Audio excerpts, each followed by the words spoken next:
and breathe. Wow. It was a game that had a bit of everything, but it was certainly, as much as it was a slobber knocker, it was definitely not one that was good for the old heart rate. And certainly I was feeling every emotion in the game. I think I was more, saying to you off air there, Terry, I was more animated in the first half with rage than I was the second half. Rather than jumping out my chair when we scored, I was breathing sighs of relief, trying to catch a breath. Oh, thank fuck for that. It was a mad one the day, a proper stressful Sunday. But Celtic, League Cup champions, as the banner says, 24-25, and Brendan gets his hands back on the only trophy he's ever lost out on in his Celtic career, which will have pissed him off last year. We'll get into everything that happened in an epic 3-3 draw. Celtic have won on penalties. Mind that time when we were shite at penalties? Well, we scored 5 out of 5 today. Terry, how are you, mate? You good? I am, Bhoycie. I'm a wee bit all over the place. I was the opposite of you. First half, I'm probably the calmest I've ever felt in one of these games. And I don't know if calmest is the right word, but I was almost bored. I thought it was just such a poor game. And then it just ignited in the second half. And then I was just going through every emotion, highs, lows, jumping about, screaming like a madman. And as you say, we don't get penalty kicks very often, but we've never been that good at them. But those 5 were impeccable today. Butland didn't get close to any of them at all. And I don't know, I haven't decided yet if I'd rather that we had just gone on and won the game easily, or if it's even sweeter winning it the way we did. I'm undecided at the minute, but I don't know how we'll cover that whole game, because it was just madness of Scottish football, really. Well, it was the madness, certainly, of that the derby as well. You know, if ever you thought these games were, I hate that term, advert for Scottish football, which you always say after a good game. It's only, you know, we always say that. It's like Scottish folks saying legal tender with a Scottish note, you know. It's just one of these tags that get used all the time. But what I would say was it epitomises the madness of what this fixture can bring. To see it in a cup final adds to it. I think I said before, I like the fact it's an anomaly in terms of a trophy day. The fact it's in the winter time, I think it's class. Like, it adds to it. To be honest with you, it almost has the vibe of an evening game because it's a little bit later as well. Yeah, you know, 3:30 I think it was today, but because of the, you know, obviously what it's like, you know, daylight and stuff like that this time of year, I think it just adds a bit to it. I really do. And I think the reason I was more probably worried today, and you know, like I said, I texted a couple of my mates who'd asked me what my thoughts were, and I said I've not got a great feeling. I think what I realised, I was talking to Mark about this, not Thursday, the Thursday before, and I'd said, you know, they come into their best form at this sort of time of year because the league's kind of the miles behind in it, and then they get home and they play a wee bit more carefree. Europe, I think their expectation levels aren't that high, so they tend to now be in a good sequence of results in Europe. If you look at the recent years, other than that funny as fuck Champions League campaign they had, and their previous form, the last sort of 4 matches, suggests that this is, once they know the league's over, they sort of do come into their own. And I certainly think that was a version of Rangers. When you compare that to the 3-0 result earlier on in the season, they were night and day. And I genuinely think that is the, you know, they can't handle the pressure when it's nip and tuck domestically. And once they've kind of got the, you know, they're almost more relaxed, the fact that they've blown one competition, which is, you know, some sort of winning mentality that is. But they were far, far more, I felt, braver in how they approached playing us. And for whatever reason, I remember I used the term, I felt Bruges had maybe sussed Celtic, and it didn't go down well on Twitter. But on here, it was kind of, I thought the live chat kind of agreed with, they definitely had done their homework on us. That's how we discussed it. You know, if you remember the P.M.P, Terry, we'd said, you know, they were reading what we were going to do. I'm not saying we were playing predictably, but we were playing in the manner that they'd obviously done their sort of homework on it, and they prepared for. I felt that was the case today, that Rangers were snuffing out how we were going to play because there was an expectancy they had. That's what, you know, that's where they're going to pass to. That's what they're going to try and build. And that was my worry. And what was, you're right, a dull first half. But my worry was, are they nullifying us, and are we going to make changes? Obviously, we're going to go through the game chronologically. But just as a sort of opening game, I think that's how it was. And it took us a half-time team talk from our manager, our upgraded manager, to get us back in the right mindset, but also playing with a wee bit more confidence as well, and maybe mixing it up a wee bit more than what we were in that first half. Anyway, we'll go back to the start. Lineups, Terry. Yeah, probably as expected. Didn't really see him bringing in Bhoycie, although for long spells in that game I wish he had done. Scales wasn't going to come back from the start, but very, very interesting that a tactical change is made for Scales to come on at half time. Bernardo, I always felt, was going to get the nod over Engels. I thought Hatate would still get the nod as well, because I thought a midfield three of Engels, McGregor and Bernardo might not have enough invention, and the front three pick themselves. So team-wise, can we talk about the midfield as then? Expected. Yeah, absolutely. Let's go into that midfield. I think it is a good talking point in the midfield, because I felt that I thought Hatate was lucky to get the start. And I think if you look at the opening 6 minutes, 3 mistakes he'd made. He'd give one pass away, he'd be slow to react to one that nearly led to, I think he didn't control the ball, led to a goal kick for Rangers. They got an attack off that, but they should never have had a dead ball possession, because they should have been able to trap the ball at their byline. Then it was another gifting away possession. That was on the first 6 minutes. I felt before the game he's the out of form one more than Engels is. And also, now with the benefit of hindsight, when did Hatate come alive in the game? When they were hanging. He became so much more relevant in the fixture that you wouldn't dream of taking him off after about 75, 80 minutes, because you knew, well, he's finding it easier to unlock the door now.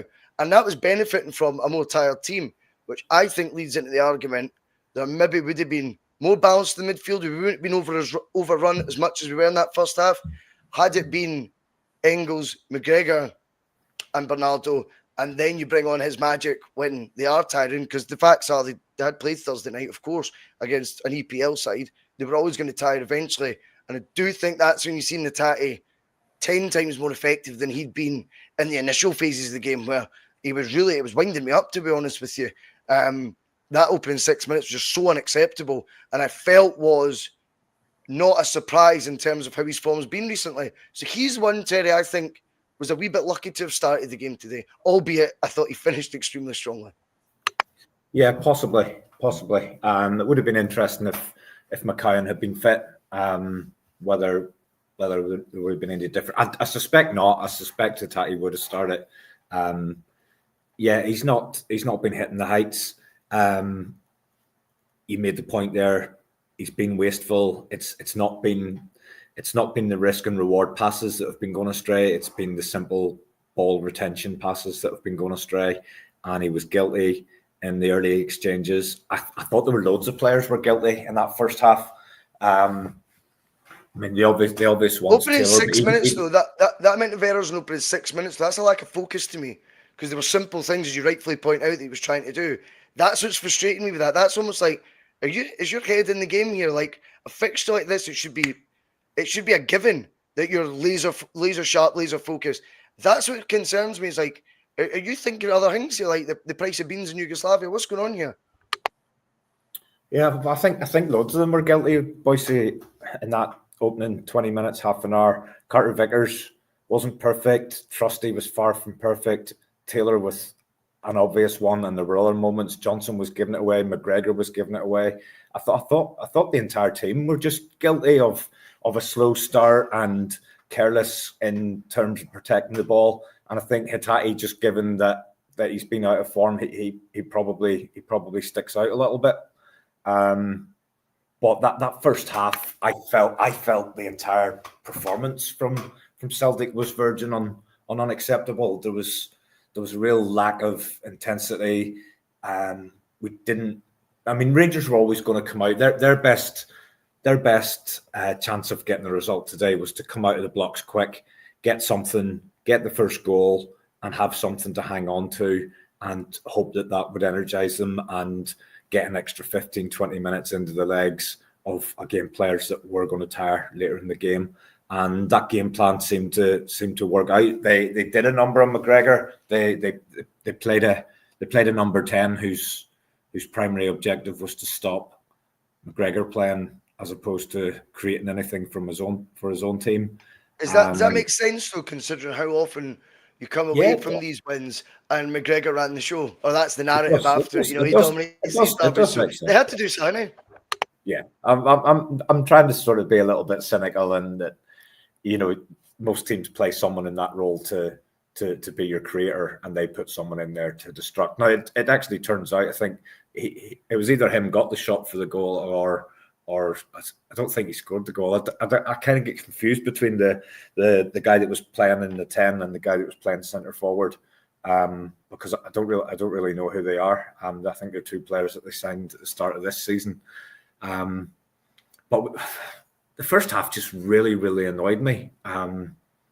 Just across the board, it wasn't what I was expecting. I agree. I felt that we haven't played well since the semi-final. I don't think since that Aberdeen game, and I think at that point is when the manager, he'd been pretty consistent with his starting lineup, and after that game he started making changes, and there was 3 changes, 4 changes, 6 changes, 3 changes, 4 changes, and that's kind of reflected in more disrupted performances since that Aberdeen game. But what I did think was, whenever it came to the big game, the crunch, the cup final, I did expect us to be able to almost turn it on just on the big occasion, and I felt we were nowhere near that in the first half. And I know the second half was better, and from a spectacle, the game was obviously better with 5 goals. It's gone to penalties. It's been exciting.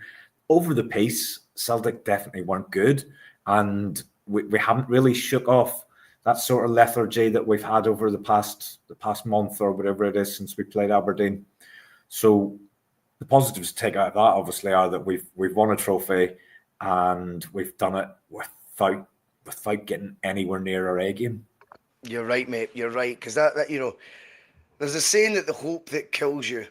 I mean, Celtic are putting a whole new level onto what that phrase actually means. Do you know what I mean? Because they've made that a million times worse. You know, the hope that kills you is meant to be like, we give them like bona fide, absolutely one hand on the trophy hope, and then kill them. I mean, that has got to be devastating.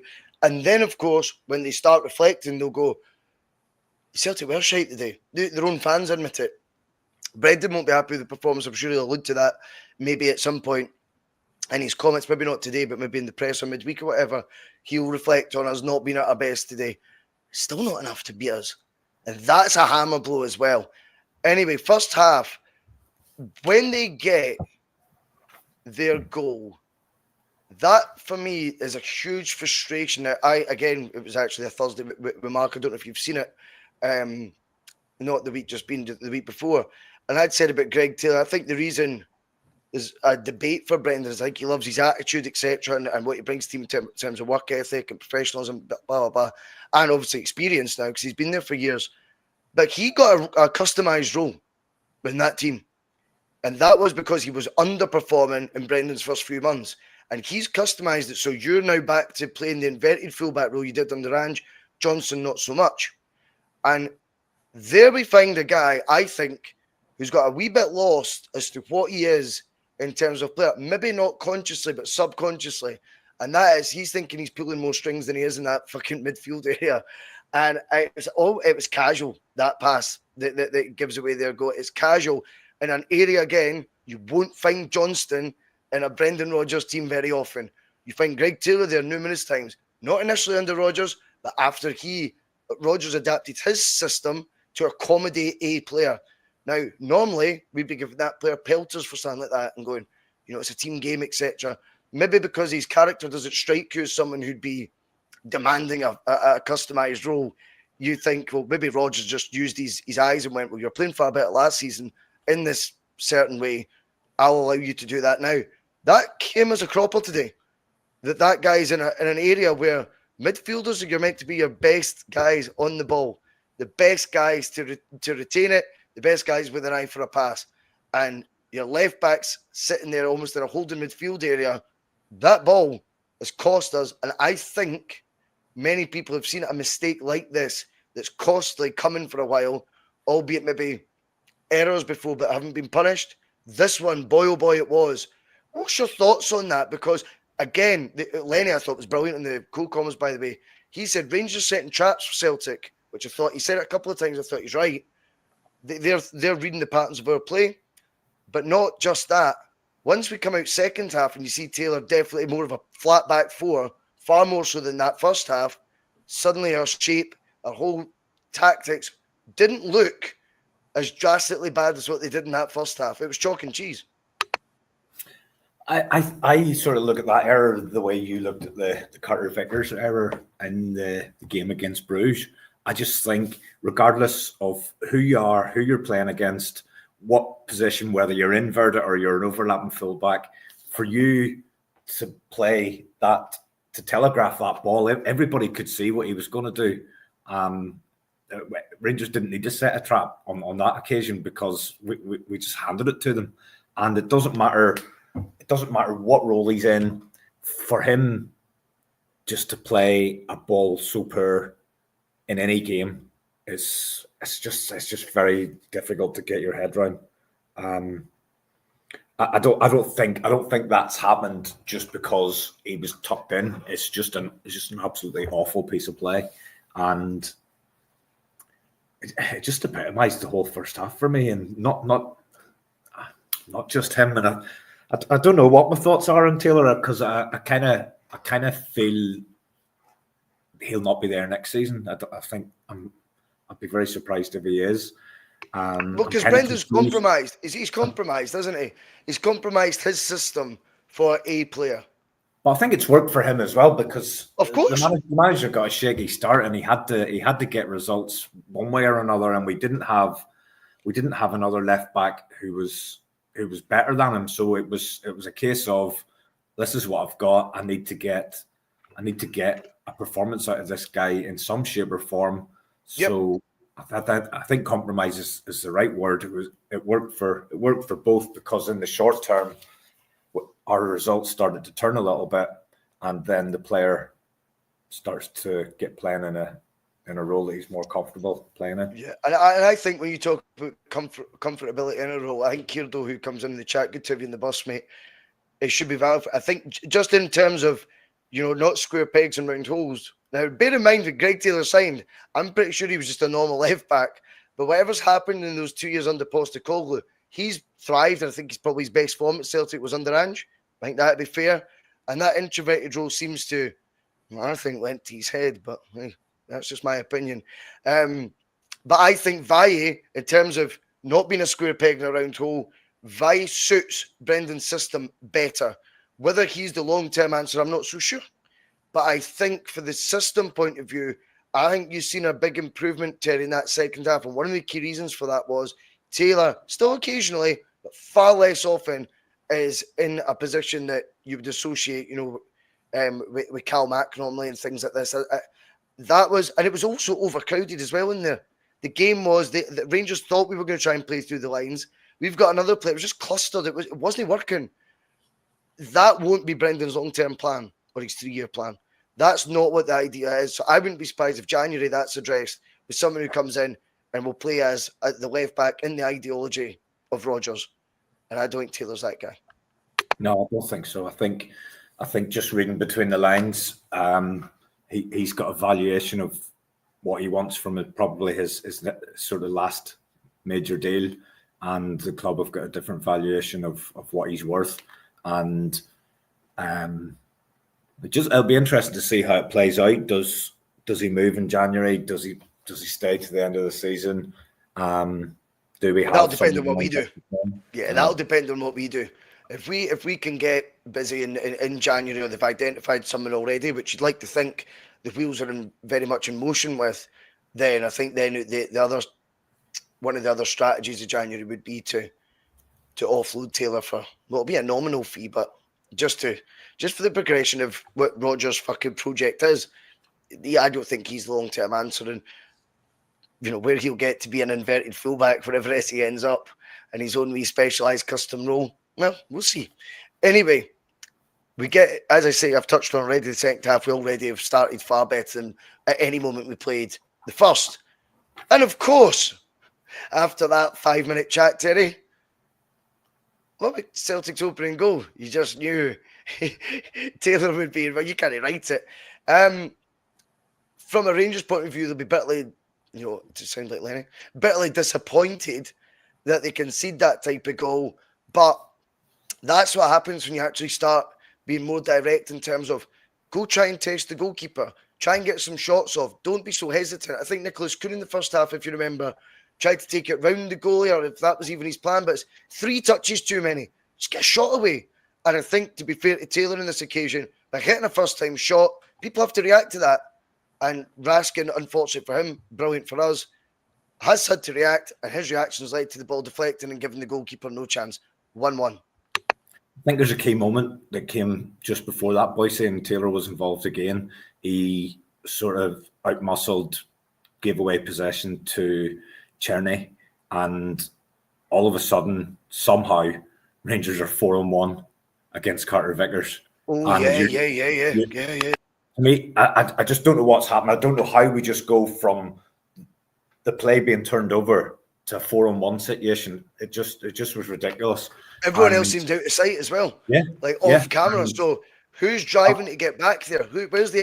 Do you know what I mean? Where's the willingness to actually? That was key. If that goes 2-0, it's an uphill struggle at that point. So Carter Vickers, he done really well, because in that situation, if you go to the guy that's got the ball, you're leaving 2 or 3 in the middle. If you stay in the middle, the guy that's got the ball's going to run in, and he kind of played it perfectly.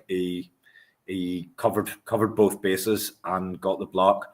And key moment, because I don't think we'd have came back from 2-0, if I'm being honest with you. I think you're right. You're right. And as Celtic's performance upturned in that second half, talking about CCV, I think he became the man of the match when you actually factor in extra time as well. And I think that was maybe the springboard for him.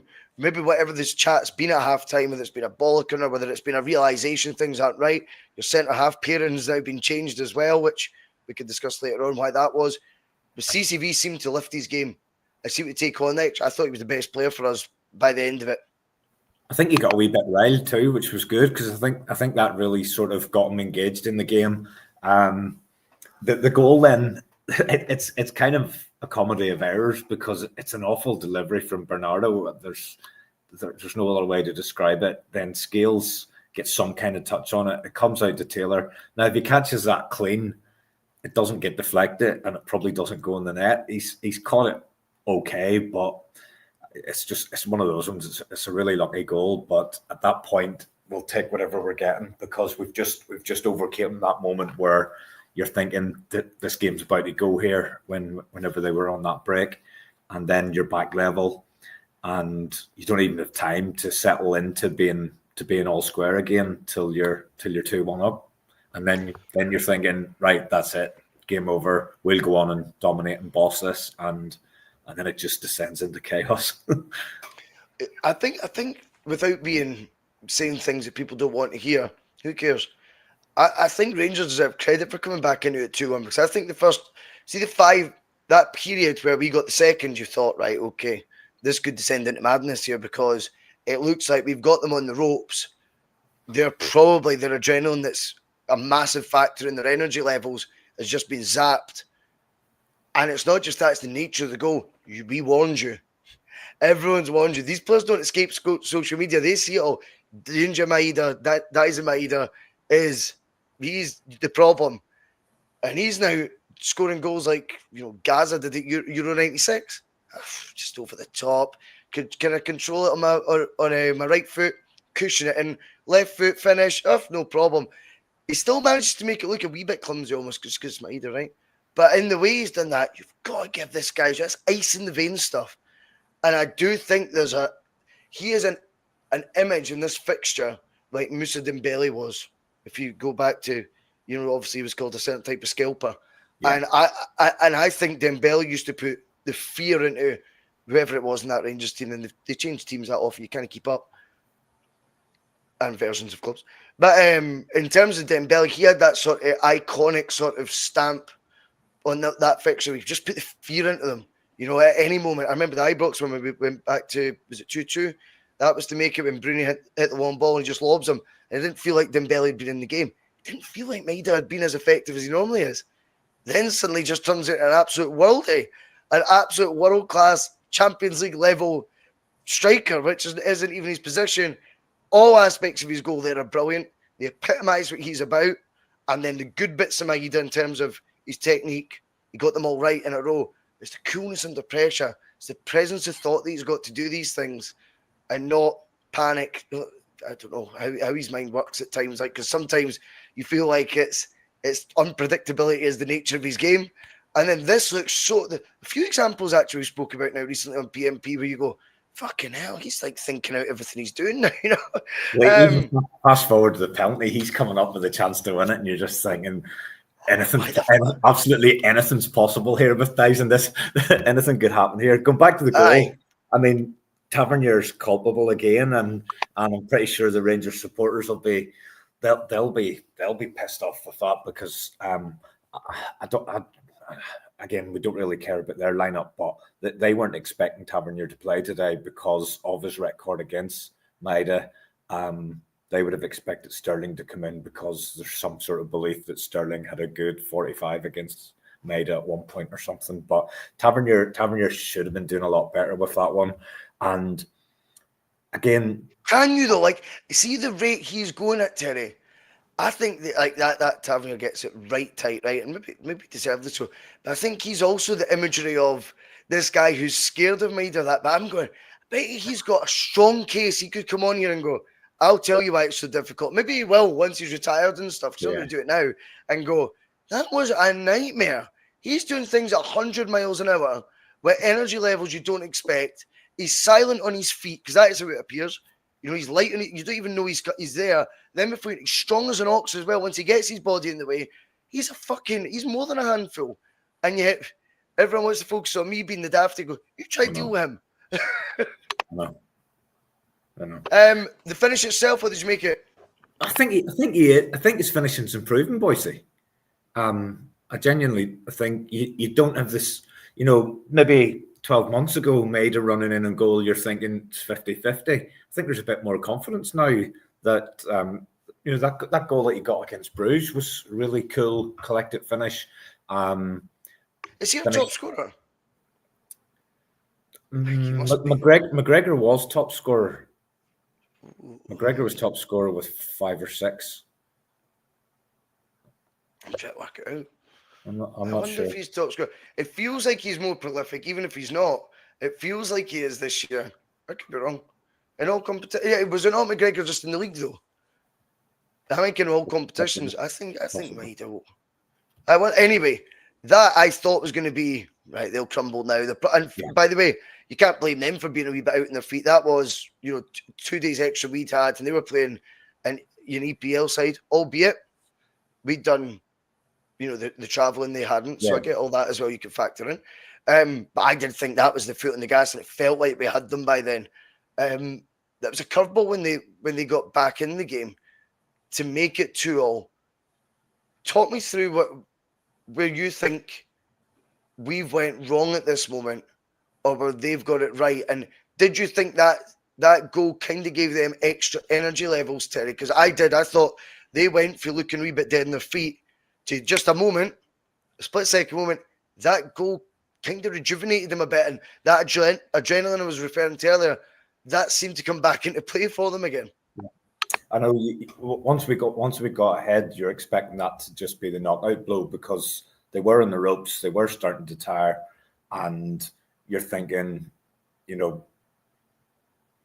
we're just going to steamroll them from here. And then we made a couple of changes which probably disrupted it a little bit. Ralston came on for Johnson and Engels came on for Bernardo, and I thought it took both of those quite a while to get up to speed with the game.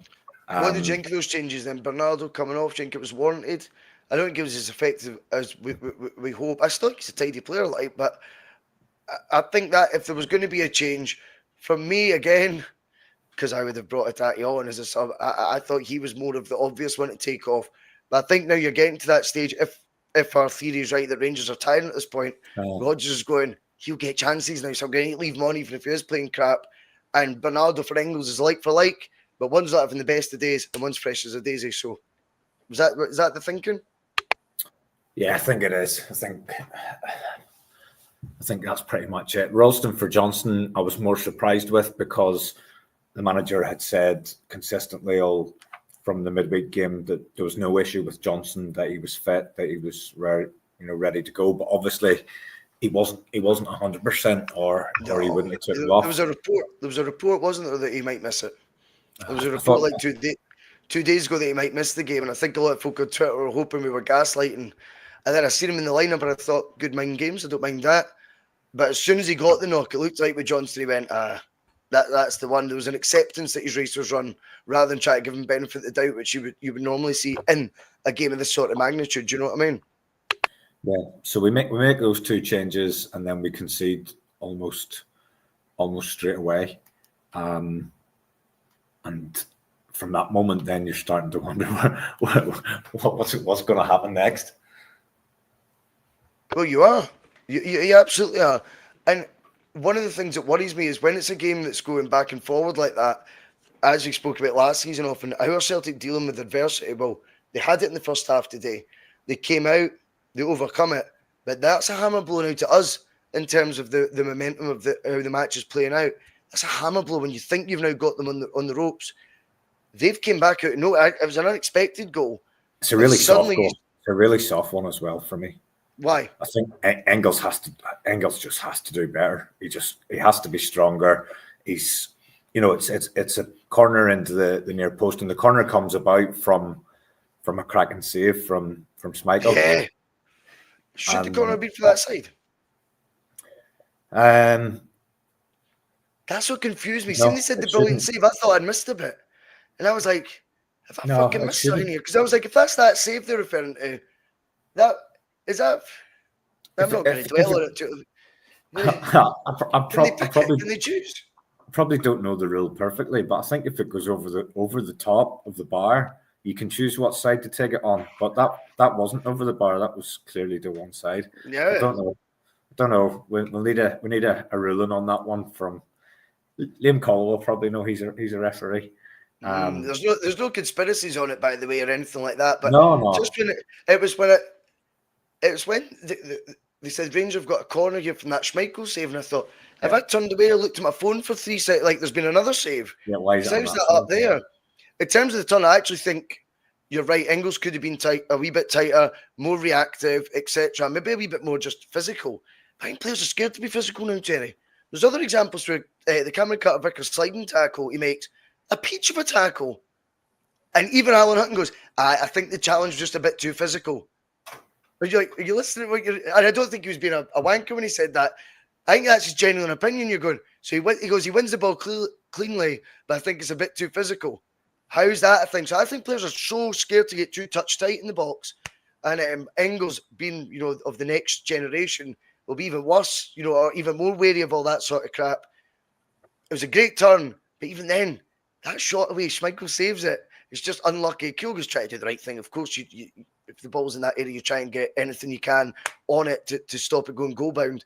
Actually takes it away for the keeper. The keeper saved that. So it was unlucky, and it came against the run of play. And I think when you can see the goal like that from a viewer's point of view, a fan's point of view, you start going, oh, this might not be our day. Because they didn't see that goal coming. Yeah. You see the first goal, and then you see that one, and you just start to think, it's just going to be one of those days. There was a bit of a penalty controversy that took place before Rangers equalised. So where it looked initially that John Beaton was pointing to the spot for a foul from Nicholas Kuhn, but he then gave a free out for an earlier foul on Carter-Vickers from Balogun. Yep, which is in line with where the penalty spot is. So it did look like. But just when you hear the whistle and you see him pointing, your initial thought is, Terry, that's the third time since Rodgers came back that's happened. The refs pointed in the direction the Rangers fans have all jumped up cheering. Yeah. It's been twice with goals disallowed at Ibrox both times, if you remember. And it's the way the referee points, they all start cheering, thinking, oh, he's giving the goal. Oh, he's giving a penalty in this case. That's the third time I think that they've had to suffer that. What did you make of the fact, why would you be letting a phase of play, play out if the foul's in the benefit of the defending team? You stop you stop then. If you 100%. In fact, even if it was the other way around, because it'd be a penalty, you would blow as well. I think that's dodgy refereeing. That's guilt. He's missed something. He knew he'd missed something. He shot himself. That's so quick after it. There could be an actual outcome here that really affects the match, and he's had to just. It's poor refereeing. That's a standard thing, that in my opinion. Yeah, if he thinks it's a foul on Carter Vickers, then he should be blowing, because there's no advantage to Celtic because the ball's gone back to Rangers, and he doesn't give it until the Rangers players then gone down, haven't been fouled by Nicholas Kuhn. Just thankfully they got the right decision. Relief more than anything, because you just feel still the right outcome though, wasn't it? It was the right outcome. Yeah, I mean, if you're a Rangers fan, you probably think it's soft, but it was a foul. And then, I mean, Balogun. I think if you're a Rangers fan and the foul gets given, Terry, you don't react whatsoever and you're cool with it. Yeah. Because that next wee bit happens, I think you've got every right to be fucked off then. Yeah. And go, you know what? That looks like you're now preventing us from getting a penalty by re-refereeing something that you should have blown for at the time. That's where the issue probably lies. And now because of that, they'll look at that challenge probably more leniently to their player and go, see, it wasn't even a foul anyway. But I think if that just gets blown at the time, no one bats an eyelid about it. So that's on the referee. He's made a mistake. That's competency levels, in my opinion. That just proves yet again the standard ain't good enough. I think at that stage then Balogun's fouls are starting to tot up, because he's already been booked early in the game. He's then had another foul on Hitati early in the second half that you're sort of thinking, could that have been a yellow? Then he's had another foul on Carter Vickers. And I think that's probably led to why he was substituted, because he was having a reasonable game at the back for Rangers, and then they took him off. And I think he was probably just on a sort of last foul that he was going to get. Yeah. Before he was going to get his orders. And, you know, Premier Sports before the game was saying that he was 39. You know, they do the wee bio beside the player when he's warming up. And I was like, what? Well, you know me, Terry. I was like, that doesn't sit well in my yin and yang. So I was like, I'm sure he's 36. Googled it, 36. But look, there's even a Rangers fan watching Greg Waterston. You know, it's a bus open to all. Same way Celtic. He says it was an amazing game. Well done to both teams. I think that's fair, Greg. So nice one for John. Absolutely, 100%. And no one would argue with that. Right, Terry. Then you think the scripts get written. Celtic, the gods shine on us in this fixture again. And up to that point, what I think really did turn the tide in our favour again, because I'm panicking at 2-2 again, going, this is going to seesaw again the other way. Adam Ida, in my opinion, I'm not an Opta-stat person or that, but I think he's touched the ball and he's opening 10 minutes in the park than Kyogo has the whole time he was on it, in my opinion. He's just so much more involved. It's not about who's better than the other, who fits the system better under Rodgers. You look at the profile of Dembele under Rodgers first time around, and I just feel that Kyogo was better suited for whatever reason to Angie's than he is Rodgers. I would just still totally understand why, if Rodgers says, I'm picking Kyogo these big games, look at the evidence he's got you totally understand it, no issues. But 10 minutes in off the other, he's touching it, he's involved in so much more of the actual play than what it was. Has the flow of the game changed by that point too? Perhaps. So that's maybe, sort of distorting the, why he's more involved in it. But it just felt like he's more active. It felt like there's a bit more poignancy up front when he came on. When we go 3-2, that's it, done and dusted for me this time. 87 minutes, and I felt Nicholas Kuhn didn't have his best day, maybe like Celtic, but was still better than what they had to bring to the party against them. And he was a constant threat still. I thought he was good, actually. Well, compared to... I think by his standards, maybe not so much. I think by the rest of the team, definitely a standout. He was our biggest weapon. He was our biggest weapon. Yeah. He was the most likely person to win the game for us. And I think we're being critical of Engels. I think I do have to give him a lot of credit on that goal, making the run, and then having the composure. The pass was shite to him as well. Yeah, it wasn't great. Sent him wide. It sent him wide. Yeah. Because the pass probably should have been good enough that he could have ran onto it and had a shot at goal. Correct. So he's had to get his feet.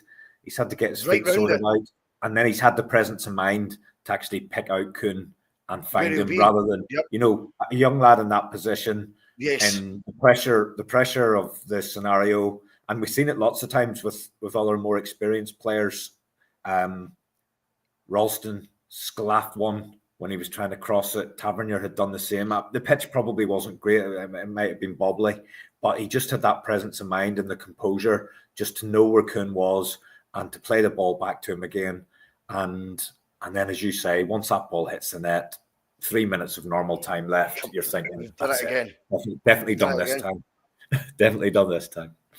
The thing is with the Ingles ball that I love is it's a football, it's an IQ. He's passed that into the exact area he expects Kuhn to fold up his run into. He's not a teammate to get, look over the shoulder as well as getting his body right round that ball to get that angle of a pass back. It's just a wee bit up there.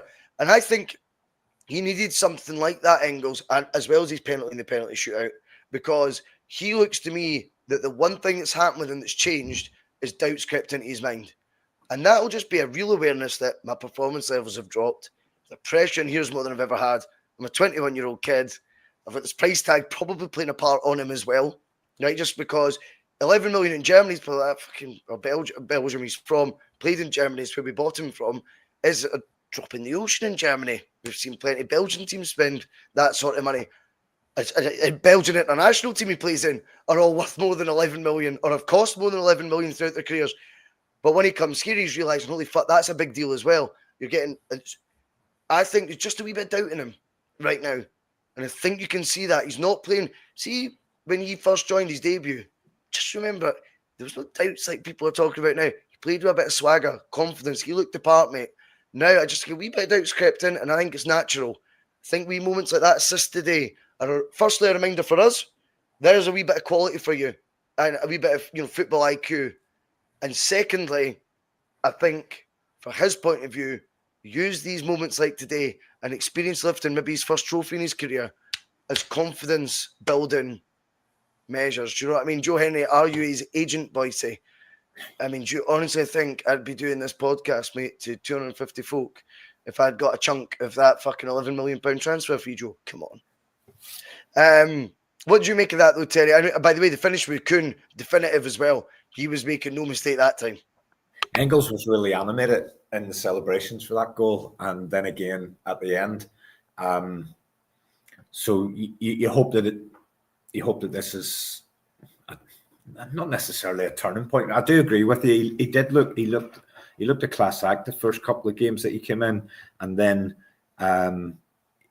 he probably just hasn't been as fluent or as he hasn't influenced games as much as maybe we would have expected him to after that. He hasn't really kicked on. I still don't think that's a massive cause for concern at this stage, but I do think he will get a lift from that today. I think he'll get a lift from playing his part in that goal, from scoring his penalty, and from lifting his first piece of silverware. So, I mean, and it's nobody wants to criticise any Celtic players. We want them all to play well all of the time, but genuinely do want this guy to do really, really well, and I do think we will get the fruits of the investment at some point. I mean, it's if we even look at O'Reilly, we kind of judge O'Reilly and we remember him on that one golden season. But when he first came in, he was hit and miss. He was in and out of the team. He wasn't influencing game after game after game the way he did in season 2.5 or 3 or whatever it was. These investments, mate, are long-term investments with a plan. Long-term being the key word. Yeah. I think very often when players come in, usually for the slightly bigger money, it's because their pedigree's a wee bit longer and more wide-spanning than what Engels is right now. He's effectively a project player, but with a hell of a lot more belief and optimism that this project will, there's more assurance levels. The percentage of him, achieving what some of our other projects ones are far higher because of that. Higher right? ceiling, more upside. More upside. Good way of putting it. But within 60 seconds, 3-3. Yeah, I think it's another howler defensively as well. Me too. Danilo comes on. He doesn't look particularly a physical player in comparison with the Bricky, who's meant to be, that's one of his strongest attributes. He's beaten in there far too easily for me for a start. Schmeichel, amazing, he's picking the ball at his net for the third time in this match. Remember, there was at one point he was doing 6-7 games, clean sheet streak he had. I was worried then that at 3-3, will it knock the wind out our sails? And I do think this is when the physical, not the mental fatigue, was going to work in our favour, because they didn't know that stick or twist. Just go all out for those last 5 minutes and just pump balls all, try and fucking hope for a moment, because the chances are over 30 minutes, for me, Celtic then go into an extra half hour strong favourites if they can remove what's happened in the 90 in terms of the negativity you'll feel when you concede equalisers or that you shouldn't. If we can clear their heads and both teams play with a clear head, Celtic are really strong favourites for extra time, because their last game was 5 days ago and theirs was 3.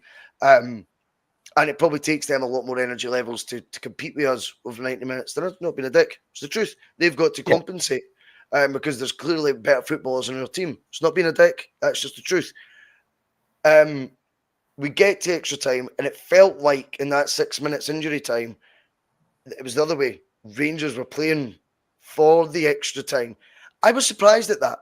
I thought if they're going to have one last adrenaline, I keep referring to, sort of rush, it'd be that. And sure, there's a bit of reality like coming into your mindset going, the odds are against us to do half an hour against the better, fitter team. I was surprised that it was them. Or do you think you've got to applaud Celtic as well in the fact that we kind of went in the front foot after that? We started ramping up the pressure almost the way we've discussed before when you scored against us. We're now pissed off at that. I think that was the way we were against Leipzig. They got pissed off. Remember, they didn't think they should have been behind. Thought that was the type of reaction we gave.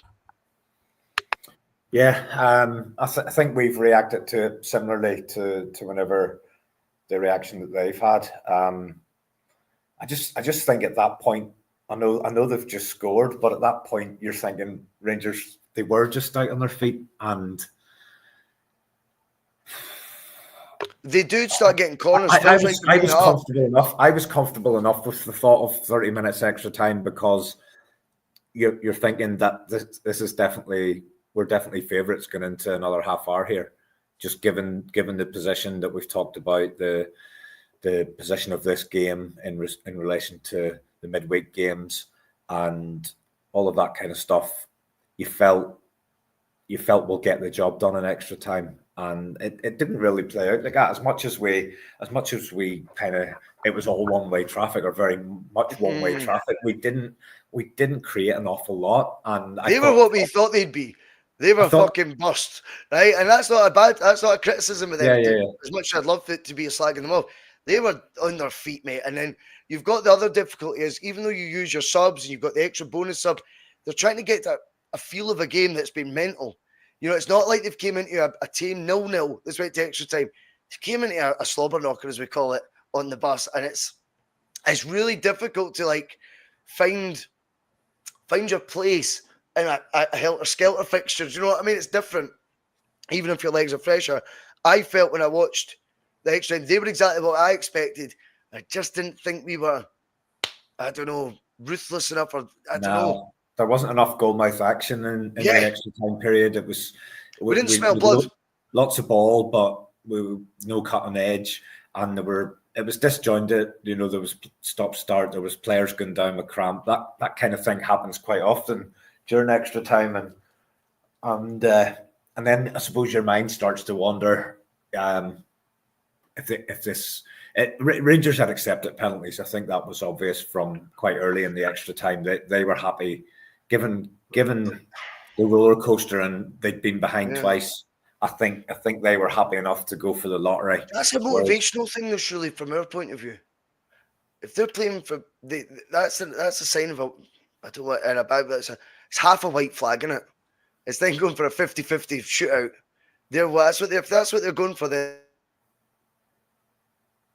half a white flag's been waved here that, we don't believe we can win this. I'd like to think we then go for the jugular at that point. I didn't feel at any point we really were. I didn't feel we were much of a threat. We weren't able to do it. We weren't able to as I thought we could have been. Which was disappointing.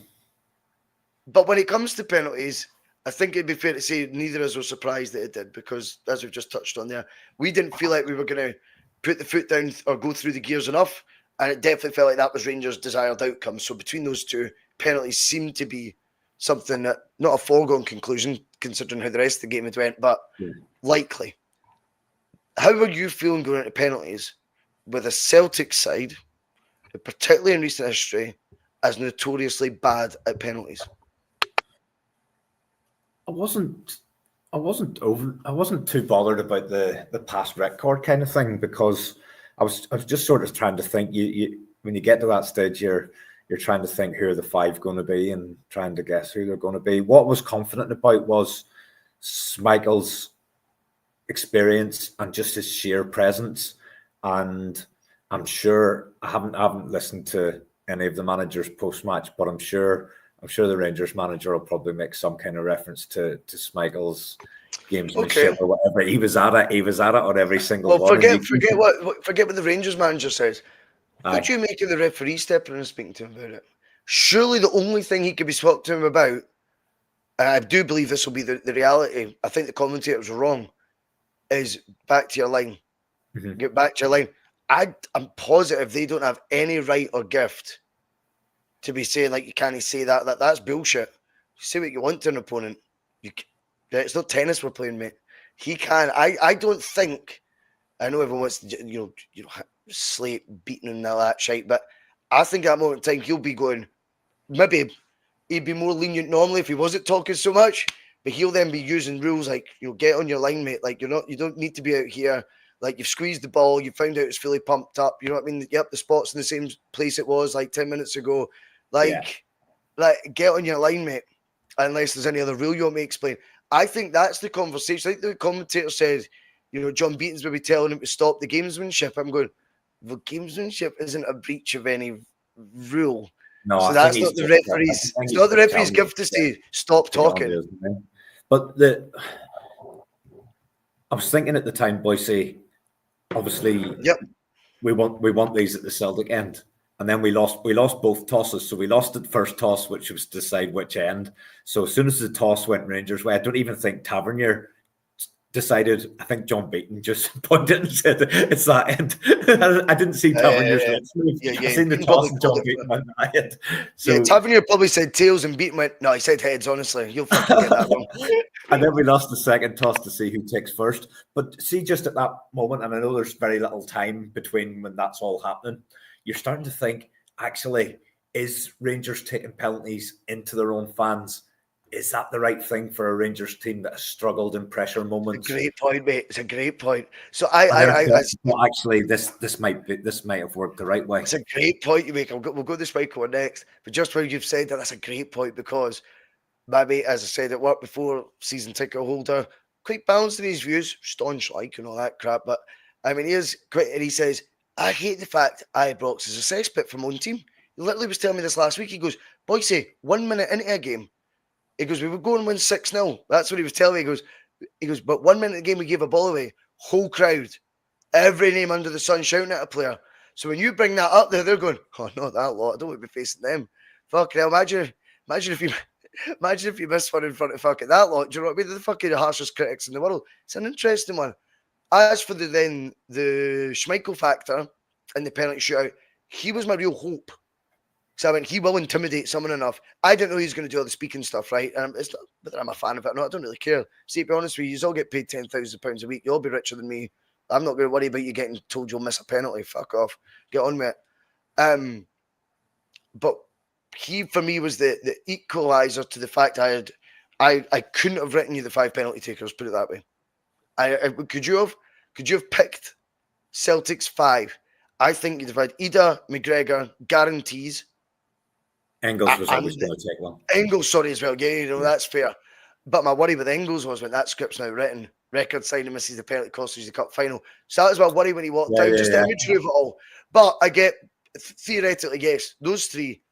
The other 2, Atati, I don't think he'd been on my list. Maeda, definitely not. No, Maida wasn't. Not being a dick, like, I I love Maida. He's maybe my favourite know. player right now. I wasn't expecting to see him stepping up. My own thoughts Especially were, penalty 5. If I anyone had know. Maida, penalty 5, raise your hand now because you should get the lottery on the night or whatever the next lottery is. Because that was. You're good. So 5's usually a crucial one, right? I think number 1, I always think is of mass importance. I love Ida having the balls to do that. I think that's leading as a number 9 should. Or if a captain takes the first penalty, I think that's leading by example. I love both those traits. Maeda's in the middle for me if he's taking one, and even by then I'm going, fucking hell, has everyone fucking got cramp or something? Like, what's happening here?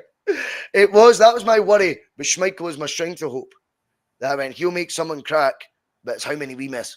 Yeah, I felt he would save one. I felt he would save. Did Jake Reed score 5 out of 5, no matter who you thought was on the list? You're obviously hoping. You're hoping. I don't even scored 5 penalties in a row, mate. I thought McGregor looked a wee bit nervous. I was worried about him when he was stepping up. I was worried about Engels. Just the same reason as you. Just the imagery of all. The headlines are written. You can see the headline. Actually, when it was coming to number 5, I was thinking Bailly possibly would have been taking the 5th one. Just have we scored? When was the last time we scored 5 penalties in a row in matches in 90 minutes? That'll be a long time. So five in a row in the space of 10 minutes. But they were all brilliant, boys. Scotland didn't get close to any of them. They were perfect. They were absolutely perfect. And the Rangers penalties were pretty perfect as well, other than just that one. But even the one that was saved. Yeah. That's some save, mate. That's not an average Joe save. That's not one where you're. I don't mean Joe Hart there. That's not a pure team penalty. That save is outstanding, absolutely outstanding. We talked about it when he joined. Your exact words at the time. You went, he's an upgrade. That he is an upgrade. Forget his age. We've upgraded that position. Schmeichel proved that. Folk can go in worrying about him speaking in that. I don't give two fucks. It's embarrassing that adults that get paid tens of thousands of pounds a week get told by a keeper, what way are you going to go? And they want to cry about it. Shut up. It's the fact that... That goes on all the time. Remember, of course it does, mate. Shankland, whenever Engels was taking the penalty against Hearts, you get 10 million as well. To him and all. I'd be like, it's fucking 11 million, mate, you daft cunt. You know what I mean? Don't say 10 million to me. You know what I mean? Right, Terry, where does that leave then the landscape? If we talk about the theory of it's the hope that kills you, I mean, that to me was pushing. I mean, is it if the Scottish Cup final in May didn't give them that like real glimmer of hope with that last minute goal that crushed them, today, that's hammer blow stuff. 3 goals against us, you still won't win, and it'll go to penalties. And we'll probably play worse than we have against you, but still score 3. We're just every single door they turn is just slamming shut in their face all over again, eh? But there's a 3-3 draw. Do they not normally celebrate that as a win anyway? So they'll probably. It's a moral victory. There'll be a positive spin. There'll be a positive spin come out of it. Yeah, I mean the league, boys. I don't see any way Rangers get back into the league. Either do they. That's the first. That's trophy. why they're playing with more freedom now. That's the first trophy in the bag for us. You've one hand on the second one. Scottish Cup starts at the turn of the year, and Europe comes back at the end of January. So I think in terms of Celtic, it's just going to be get through these next 2 months of cold weather and difficult conditions, and still be in all of those competitions. I'd obviously like to see the performance level go back to somewhere where it was earlier in the season, or Aberdeen semi-final kind of thing. But it's not easy to hit those heights all of the time. But mate, totally, and the results don't reflect the dip in form we've had. No, maybe there's been a dip in form, but the results aren't matching that, and that's so key to an evolution of a team. There's a dip in form, but during that dip in form, only Club Brugge had scored against us. We'd won away against the team that's second in the league. Our title rivals. We're on the verge of progressing for the next stage of the. Yeah, totally, mate. We've lost one game all season. If it's a slump, it's not a bad slump to be in. Do you know what I mean? I'm glad you're looking at it that way, mate. I think it's easy to forget we're potentially going to go into the new year having lost one game all season, and it was to the Champions League finals for last year. And if you want to even style it out a wee bit with this final as well, I give a bit of balance. We're playing a team that's in the top 8 of the Europa League right now, having earned, I think, is it 12 points? Maybe more, 15, maybe, I don't know. 12 or 15 points. That's who we're up against there. They're having their best spell of their campaign as well. We still win. A team We still win. That's give Tottenham a bit of a game on Who's surprised at that? Not me. I'm only surprised that they didn't win. Yeah, they were unlucky not to win, to be honest. I watched it out of interest, and Rangers played really, really well.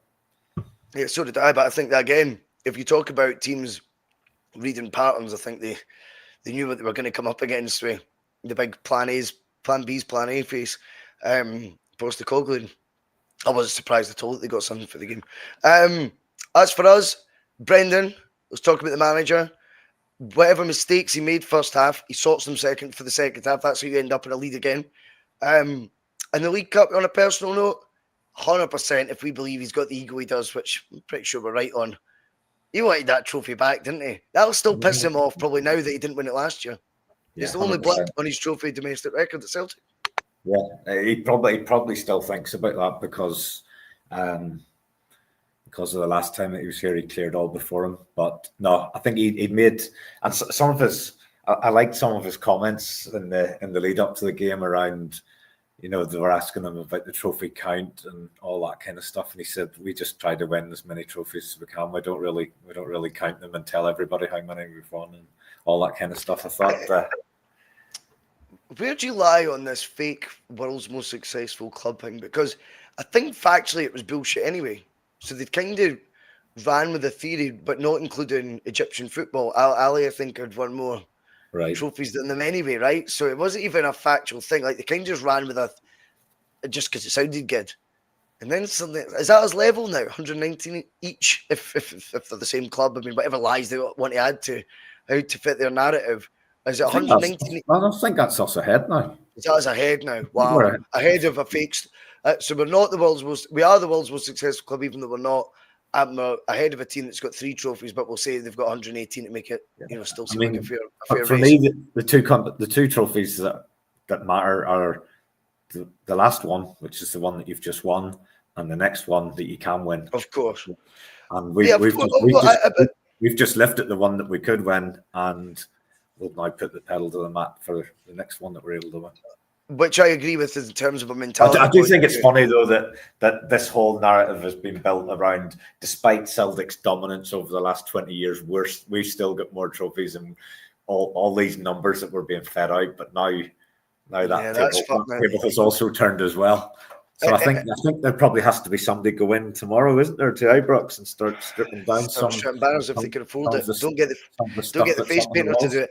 Don't get the face painter to do it anyway. I mean, when I was saying earlier, it's like every door they turn to, it's slamming shut on them. It's like every straw they tried to clutch at the fan base has ran out. There's no more straws in the fucking, in the straw holder. They're gone. They can't clutch any more of these straws that are fake straws anyway. We also had, I think, in terms of Celtic's evolution as a team, I think this final encapsulates, Terry, where they've came from last season to this one.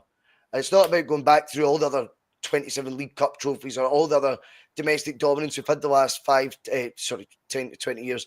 It's about the here and now. I think if you look at this project, if you want to call it under Brendan, I think the big difference for us now is, when I made the point last season, we don't deal with adversity well.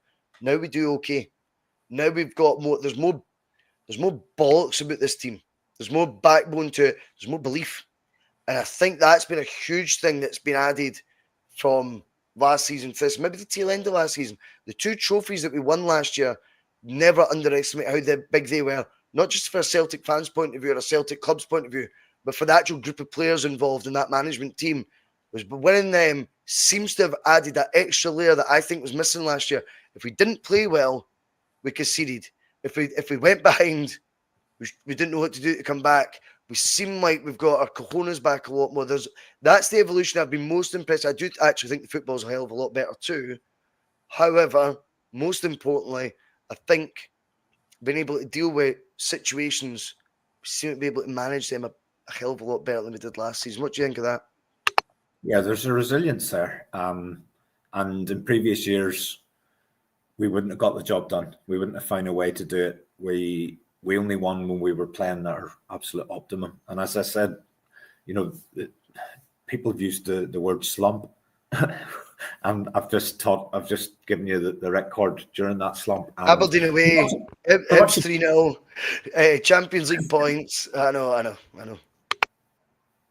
Fluorescent marker. I'm just sitting playing with it. I thought it was. I thought it was a highlighter for your notes. Oh, it's the same thing. It's a highlighter pen. It's a fluorescent marker. I thought it was for your notes in the game. I went, he's fucking taking this way too serious these days. You know what I mean? Give him 3 years on a podcast, the cunt's fucking highlighting notes. That's that one done. On to the next point, boys. I've just sort of been playing about with it. But no, I think that is impressive because despite not turning up for much of that game today, we've still found a way to get the job done, and that can only be a good thing. That you don't have to beat your best, you don't have to beat your scintillating best, you don't even have to be at your good. You can turn up, play poorly, and still take the trophy home. Because you now know what it feels like to dig. You now know what it feels like to roll with the punches, as they say. And I think that's my biggest sort of pat in the back I would give that squad now, that they do seem far better at dealing with moments of adversity, which you should expect, not just in football and life, and be able actually just to overcome them, as opposed to, I thought last year, just doubt crept in across the whole team, and you could watch them almost go under their shell, or into their shell, under a rock, whatever you want to describe it as.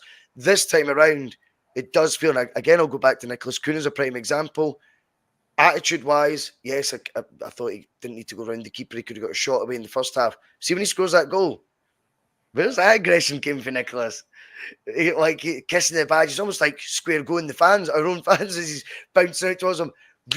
Just looks like the bit between his teeth that it didn't look like a lot of our players maybe had so much of last year. I'll give you another example. I think Trusty in the first half, albeit subbed, we can maybe talk about that just before we go. But if you remember when he got fouled in the first half, as he's falling, there's a player trying to come across. He just goes that wee bit further to. Yeah. So he looked at first. He was a nice centre half at times. Nicey. Is he too much for a millionaire already in his life that he's going to? Now you're seeing that wee bit of spikiness in some characters, and you're right to have said about CCV as well. Not because he's not got that in his locker, but it was like he did get wound up and just a wee bit more nasty. And I don't mind seeing that in the team. What did you make of the substitution at halftime? Surely just an injury.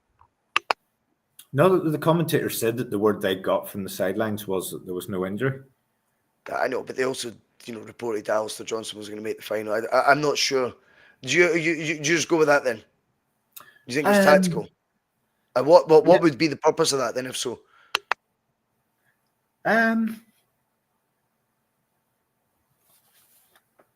He obviously wasn't happy with what he had seen from the back four in the first half. If it's a tactical one, but you don't normally change centre backs at half time if there's not an injury of some description. But he must have been looking at Greg Taylor going, no, it's him, mate. Gaffer, it was him. you got confused. Alistair Johnson's got 3 packs of ice in his legs at the time as well, going, okay, barely playing. He's like, Trusty's going, me? You definitely got the right guy. Maybe we'll hear a bit more about it in the coming days. But I thought Scales sort of settled in quite quickly and played well. And I thought it was interesting as well, Bhoycie. And I mentioned there about Engels, obviously the excitement that he showed and the passion that he showed winning his first trophy. Kasper Schmeichel was jumping about like a wee boy as well. So it doesn't matter what you've seen or what you've done. Winning a League Cup with Celtic, you could see what joy it brought to him. Did you notice as well, Bhoycie, that whenever it went to penalties, coming on that one, it's really important because see when you talk about how you sell Celtic to these players and who wants to play in a Farmers League and stuff, right? Maybe not so much Schmeichel. I think he's been there, seen it, done it, and he'd started his career kind of in the SPL with Falkirk on loan, if you remember. He knew what he was coming into in terms of Celtic will be in massive matches, etc. I think for someone like Trusty, we get him from the Premier League. I'm not saying it's a big coup to get Austin Trusty or anything like that. But I bet you when his phone's out, oh, you must be bowled up there already. I played 6 Champions League games against the best teams in Europe and atmospheres you wouldn't even fucking believe, right? I've played in the National Stadium twice now. It's semi-final. He goes, and every fucking mistake I've made is in my brain more than any good moment. He'll be like, this is not coming at 26 for what I thought is an easy coaster. You guys and my pals, with my old teammates, whatever, think is an easy route. This is madness up here. This tickles your balls, if you like. It tickles all your hopes as a footballer. You know, it's December. He's played in that sort of atmosphere at Hampden against in one of the biggest derbies in the world. I think that's the real selling point. I bet you feel like him going, text me saying you think I've came up here for an easy ride. Fucking try it. It's utter bonkers. And the pressure is massive. And there's not one moment, even a minute you get, that's easy up here when you play for Celtic. And also the stages I've played on dwarf fucking almost anything I did down there. Because if you do go to Old Trafford or Anfield, the expectancy was just keep it under 3. Things like this. He goes, I'm going to like games I'm expected to win in cauldron atmospheres. You know what I mean? Even at home, even at Hampden, even away in Europe. It's got to be like guys like that who are messaging mates, maybe in the EPL and stuff, going that he knows and going, fucking honestly, mate, I'm the luckiest man about. Trust me, this is amazing. Here's what I've done so far in 5 months. These are the games, and you list the games. They go, huh, focus on Ross County being a farmers team so much now, are you? That is a big difference. And Schmeichel reacting like that epitomises that, of course. Sorry, Terry. What else were you going to say? All I was going to say was whenever it did go to penalties, Schmeichel was by Callum McGregor's side the whole time from the final whistle, basically up until the first penalty was taken. I just thought it was almost I'm here. I'm with you. You're the captain, but he was kind of helping him through the situation as well. The Rangers players were all sort of stuck together, but McGregor was in the centre circle with the referee, but Schmeichel was also there as well. And I just thought it was telling that that he was using his experience and that he felt that he was going to play an important role in that shootout. 100%, mate. And on that note, we will leave it there. Thanks for doing a wee extra 13 minutes over an hour there, Terry. I know it is a Sunday evening. We'll be back to work tomorrow. But if you are out and about later on in the night and you are celebrating, enjoy yourself. These moments are always there to be enjoyed. It should never be a stage where we take trophies for granted. I grew up through the 90s at primary school, and winning trophies were few and far between. Scottish Cup 95 was my first trophy I'd seen Celtic win. They were few and far between in between that until Martin came in.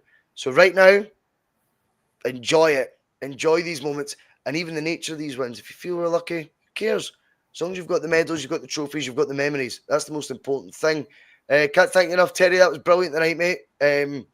That you done for the night? You're going to have a litre of vodka? You just No, not at all. No, I'll be in bed probably 9 o'clock, early start in the morning. But if anybody's out and about tonight, enjoy yourselves and stay safe. Stay safe. It's not fucking COVID, mate, for fuck's sake. Jesus. No, Glasgow on Derby Day isn't this. Oh, like that. Is that what you meant? Oh, sorry. Yeah. I just associate that term. No, there was a few things that I'd heard about earlier in the day. There was one of the bars running about with Santa's hats. There was one of the bars myself and Frank were in last Sunday. They've had an awful 2 weeks because they were hit with me and Frank last Sunday, and then I think the bar got wrecked this morning pre-match as well. So just on the safety aspect, if people are out and about. That's fair. That's totally fair. If not, though, just remember, Terry Robin, he'll come down and batter you anyway. Right, cheers. I'll see you all later. Nice one. Cheers, Terry.